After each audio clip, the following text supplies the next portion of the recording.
வணக்கம் சலீம். தற்போது பிரதமர் நரேந்திர மோடி தமிழக மீனவர்களின் விவகாரத்தில் இலங்கை பிரதமருக்கு என்ன கோரிக்கை விடுத்திருக்கிறார்? இது குறித்த விரிவான தகவல்களை பதிவு செய்யுங்க சலீம்.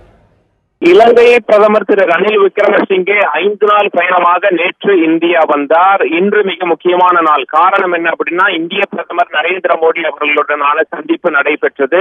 பிரதமர் நரேந்திர மோடி அல்லாமல் 3 மத்திய அமைச்சர்களும் சந்தித்து பேசினார்கள். அதாவது மத்திய உள்துறை அமைச்சர் ராஜ்நாத் சிங், மத்திய வெளி விவகாரத்துறை அமைச்சர் சுஷ்மா ஸ்வராஜ் மற்றும் கப்பல் மற்றும் சாலை போக்குவரத்து துறை அமைச்சர் திரு நிதின் கட்கரி.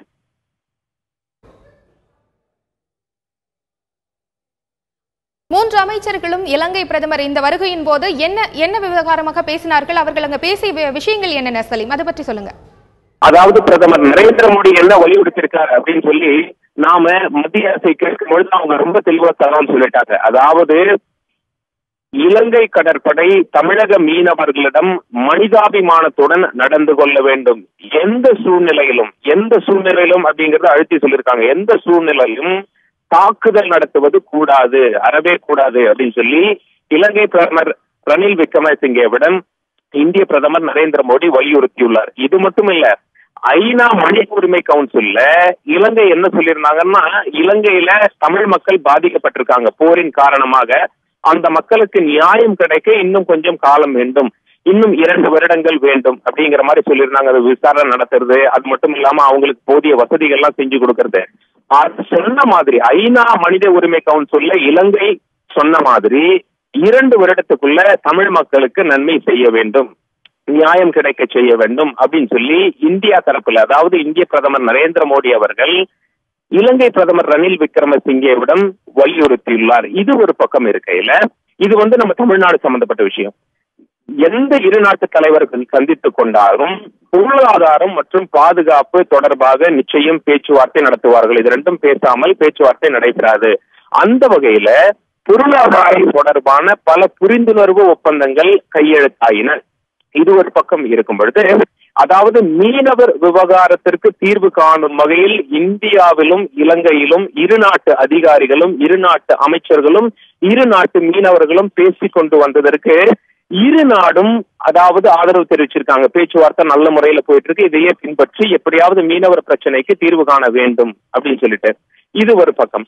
இது பிரதமர் மோடியுடனான சந்திப்பு. இதுல மத்திய அமைச்சர்கள் இருக்காங்க இல்லையா? இப்ப நிதின் கட்கரி அவர்கள் கப்பல் மற்றும் சாலை போக்குவரத்து துறை அமைச்சர்.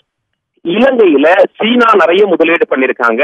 இந்தியாவும் இலங்கை துறைமுகத்துல முதலீடு பண்ண ஆர்வம் காட்டி வருகிறார்கள், இலங்கையும் ஆர்வம் காட்டுகிறார்கள். இது சம்பந்தமாகவும் பேசப்பட்டது அப்படின்னு சொல்லிட்டு நமக்கு தகவல் சொல்றாங்க. இது நிதின் கட்கரி அவர்கள் காலையில் சந்தித்தார்கள். பிறகு பொருளாதார சம்பந்தப்பட்ட ஒப்பந்தங்கள் இன்று கையெழுத்தானது. மத்திய நரேந்திர மோடி அவர்களை இலங்கை பிரதமர் ரணில் விக்ரமசிங்கே சந்திக்கும் பொழுது. அது மட்டும் இல்ல, சுஷ்மா ஸ்வராஜ் காலை 9 மணிக்கு நிதின் கட்கரி பார்த்துட்டாரு இலங்கை பிரதமரை. 11 மணிக்கு சுஷ்மா ஸ்வராஜ் பார்த்தாங்க. வெளிவிவகாரத்துறை அமைச்சர் அப்படிங்கிறதுனால இந்தியா இலங்கை சம்பந்தப்பட்ட பல்வேறு பிரச்சனைகள் பேசப்பட்டது. குறிப்பாக மீனவர் பிரச்சனையும் பேசப்பட்டது. இது ஒரு புறம் இருக்கையில, ராஜ்நாத் சிங் அவர்கள் மாலை 4 மணிக்கு இலங்கை பிரதமர் ரணில் விக்ரமசிங்கே அவர்களை சந்தித்து பேசியது குறிப்பிடத்தக்கது. அவருடைய முக்கியமான பயணம், அதாவது இலங்கை பிரதமருடைய பயணம் ராஜஸ்தான்ல உதய்பூர் என்ற ஒரு ஊர் இருக்கிறது. அங்கே ஒரு தனிப்பட்ட நிகழ்ச்சிக்காக செல்கிறார். சனிக்கிழமை டெல்லி திரும்ப வந்ததும் டெல்லியிலிருந்து இலங்கைக்கு திரும்பி சென்று விடுகிறார்.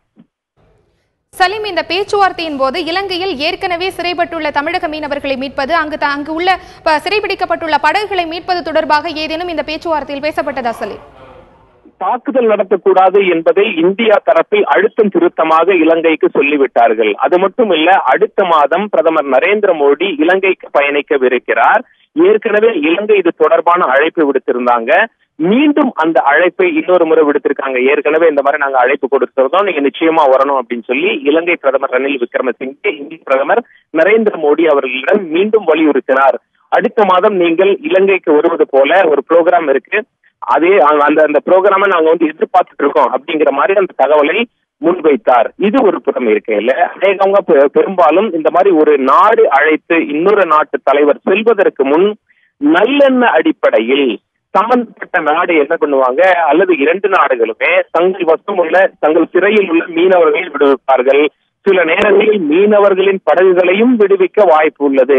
அந்த வகையில் அடுத்த மாதம் பிரதமர் நரேந்திர மோடி இலங்கைக்கு அவர்கள் விருந்தினராக செல்லும் ஒரு நிகழ்வு இருப்பதால் பிரதமர் நரேந்திர மோடி அவர்கள் இலங்கைக்கு செல்வது நல்லெண்ண அடிப்படையில் இலங்கை சிறையில் உள்ள மீனவர்களை இலங்கை அரசு விடுவிக்கலாம், இன்னும் ஒருபடி மேலே போய் தமிழக மீனவர்களின் படகுகளையும் இலங்கை அரசு விடுவிக்கலாம் என்ற எதிர்பார்ப்பு நிலவுகிறது.